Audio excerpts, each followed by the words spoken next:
வணக்கம்.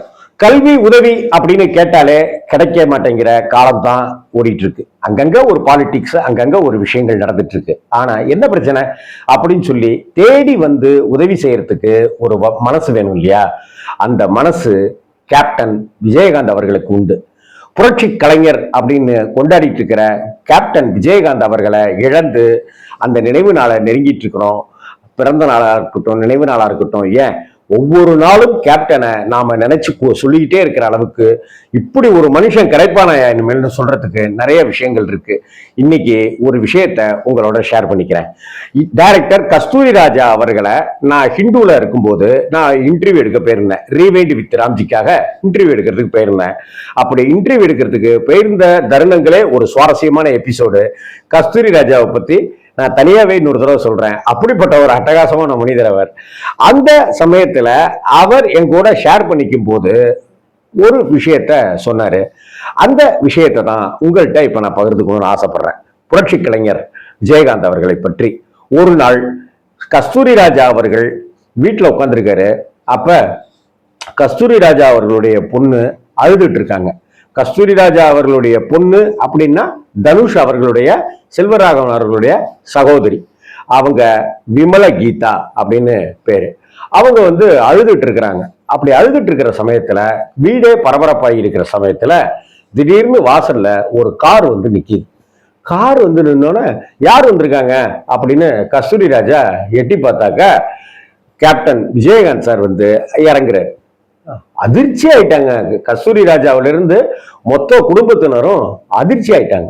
உடனே என்ன சார், என்னன்னு, வாங்க வாங்க வாங்க அப்படின்னு சொல்லிட்டு எல்லாருமே பரபரப்பாகி விஜயகாந்த் அவர்களை உள்ள கூப்பிட்டு உட்கார வைக்கிறாங்க. என்ன என்ன விஷயம்? நாங்க ஒன்றும் இல்லை, இந்த பக்கம் போனேன், சரி டைரக்டர் சார் இருக்கார, அப்படியே ஒரு வார்த்தை அவரை பார்த்துட்டு பேசிட்டு போயிடலாமே அப்படின்னு சொல்லிட்டு வந்தேன் நான். என்னம்மா பாப்பா நல்லா இருக்கியா, நல்லா படிக்கிறீங்களா அப்படி இப்படி கேட்கும்போது கஸ்தூரி ராஜா அவர்களுடைய மகள், அதாவது தனுஷோட சகோதரி முகம் வாடி இருக்கிறது, அழுது இருக்கிறதெல்லாம் அவர் டக்குன்னு புரிஞ்சுக்கிட்டு, ஏன் முகம் வாட்டம், நான் அழுதிங்களா என்ன, என்ன என்ன பிரச்சனைங்க அப்படின்னு கஸ்தூரி ராஜா கிட்ட விஜயகாந்த் சார் கேட்குறாரு.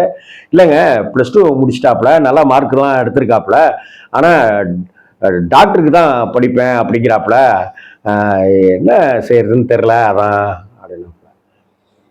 என்ன இப்படி போய் இதுக்கு போய் ஒரு ஒரு ஃபோன் போடக்கூடாதா எனக்கு, என்னங்க அப்படின்னாங்க.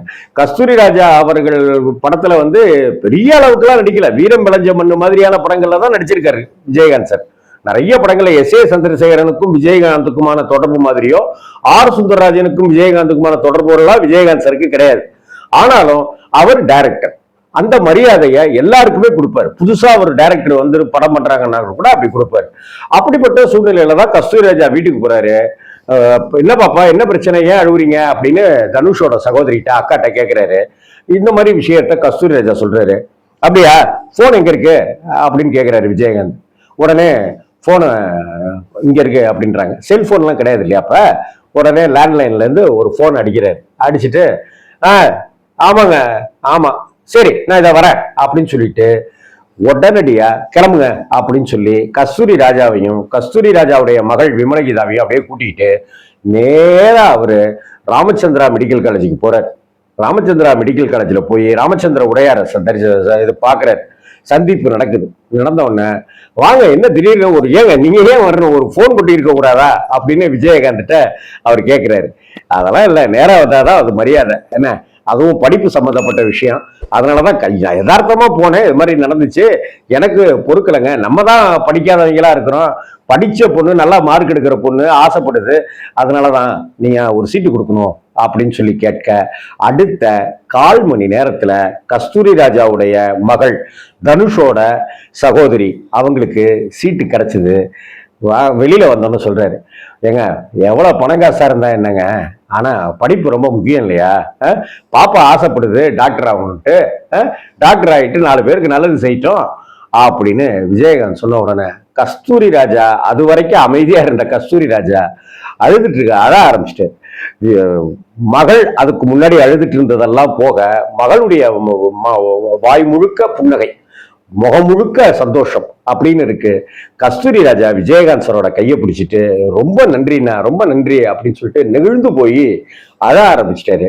அப்படியே கட்டி பிடிச்சிட்டு அதெல்லாம் ஒண்ணும் இல்லைங்க, பாருங்க ஏதோ கடவுளா பார்த்து கரெக்டா அங்கே அனுப்பிச்சிருக்கான்னு நினைக்கிறேன், அதுக்காகத்தான் நான் வீட்டுக்கே வந்திருக்கேன் போல இருக்கு, சரி பாப்பா நல்லா படிப்பா அப்படின்னு சொல்லிட்டு விஜயகாந்த் சார் வந்திருக்காரு. இத கஸ்தூரி ராஜா அவர்கள் பேட்டியில சொல்லும் பொழுது அவருக்கு அழுகை வருது, நான் தழுதழுக்குது. அதையெல்லாம் அடக்கிக்கிட்டு விஜயகாந்த் சாரை பத்தி அப்படி ஒரு விஷயத்த சொன்னார். இன்னைக்கு தேடி போய் யாராவது ஹெல்ப் பண்ணுவாங்களா சொல்லுங்க? தேடி போய் யாராவது உதவி செய்வாங்களா? கேப்டன் மாதிரி ஒரு நல்ல மனசு இன்னைக்கு எத்தனை பேருக்கு இருக்குன்னு நினைக்கிறோம் சொல்லுங்க?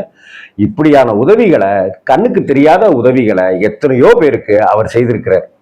இன்னும் சொல்ல போனா கல்விக்காகவே ஒரு ஃபண்டு ஒதுக்குறதுன்றது கூட தப்பு தான். அதை பத்தி நான் இன்னொரு வீடியோல சொல்றேன். ஆக இன்னைக்கு டாக்டர் விமல கீதா அப்படின்னு தனுஷோட அக்கா இருக்காங்க அப்படின்னு சொன்னா அந்த டாக்டர் சேவை இன்னைக்கு செஞ்சுட்டு இருக்கிறாங்கன்னாக்க அதுக்கு அந்த டாக்டர் படிக்கிறதுக்கு, டாக்டர் பட்டம் கிடைப்பதற்கு கேப்டன் விஜயகாந்த் சார் மிக மிக முக்கியமான காரணம். அதை நன்றியோடு நினைவு கூர்ந்தார் கஸ்தூரி ராஜா சார். கேப்டன் புகழ் இன்னைக்கு மட்டும் இல்லைங்க, இன்னும் 100 வருஷம் இருந்தாலும் அது ஓங்கி ஒலித்துக் கொண்டே இருக்கும். வணக்கம்.